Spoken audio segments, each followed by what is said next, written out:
Lonely rancher found Apache girl hanging on a tree with a sign, "White man don't forgive." Under the merciless sun of New Mexico, Calder Wyatt rode with a slow, steady rhythm, dust lifting with every step of his dun mare. He had been trailing a lost heifer for half a day, the prints gone soft in the cracked earth. The silence out here was sacred, broken only by the faint creak of leather, the whine of wind, and the occasional call of a distant hawk. Calder liked it this way. Alone, quiet, predictable. But then he heard it. So faint it might have been wind. A sound like a breath that had forgotten how to breathe. He froze in his saddle, head tilting, heart slowing. It came again. A whimper, weak and sharp like a thread about to snap. He dismounted quickly, tying the reins to a dead limb. With his rifle slung over his back, he moved through the scraggly junipers and boulders until he came upon a clearing ringed by old cottonwoods. And there, beneath the oldest tree, he saw her. She was hanging by the wrists, arms stretched above her, her body limp like a broken doll. Her feet barely touched the dirt. Her skin was sun-dark and dust-covered, her long black hair matted with sweat and blood. Her chest rose in shallow, erratic breaths. But she was alive.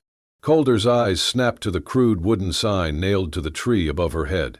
The words were scrawled in thick red paint, angry and jagged. "White man, don't forgive."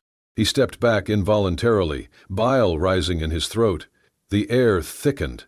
A warning? A message? A curse? He glanced around, scanning the ridges, the rocks. No movement, no sound. Just the wind brushing through dead leaves like whispers. His hand went to the knife on his belt. "Christ," he muttered, "what the hell did they do to you?" The girl stirred, barely. Her head lolled forward and he saw the raw burn marks where the rope bit into her wrists. He swallowed hard. "You hear me, girl?" he asked, voice hoarse. No response. "I am not here to hurt you," he said softer, almost to himself. His boots crunched forward, closer. He could see her face now, young, maybe 18, with a high brow and a strong jaw, her cheeks hollow from thirst. There was dried blood on her lip. He reached up, touched the rope. It was twisted mesquite fiber, harsh and old. Whoever tied it had meant for her to suffer, not just hang. He pulled out his knife. His fingers trembled. That sign. It screamed at him. He heard echoes of things he never said, never did. And yet, it made him guilty. It made him hesitate. But she groaned again, and that sound undid him. "I ain't all of 'em," he whispered, blade slipping into the rope. "I ain't that." But with one firm slice, the rope gave way. She fell forward, and he caught her just in time. Her body was warm, burning even, and light in his arms, like she had no bones left. Her eyes fluttered open, dark, frightened, unfocused. Calder eased her down to the ground, one knee in the dust. He poured water from his canteen onto a cloth and dabbed her cracked lips. "Easy now," he said. "You're safe, least for the moment." She blinked once. Then again, still no words, but her hand clutched weakly at his sleeve. He looked at the sign one last time, then at her. Then he pulled off his coat and draped it over her shoulders. "You got a name?" he asked gently. "Nothing. Guess we'll find one for you," he murmured. He stood, lifting her with effort, cradling her like something not yet broken. "But for now, you're with me." And with that, Calder Wyatt stepped back into the wilderness, carrying a girl marked for death and a secret heavy enough to hang a man.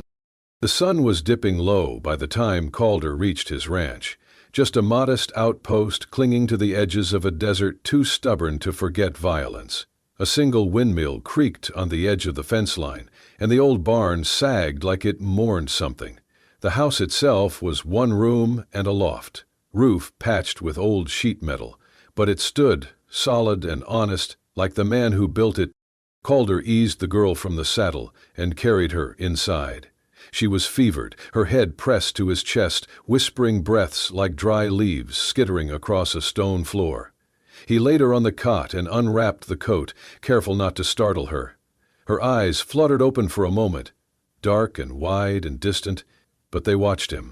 The lantern flickered against the walls as he poured water into a metal basin and set it near her feet.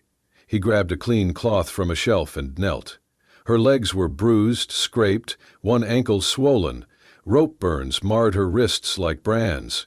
"I ain't gonna hurt you," he said, more to break the silence than to expect any reply. "Just cleanin' up a bit." He dipped the cloth into the warm water and wrung it out. Then, slowly, reverently, he took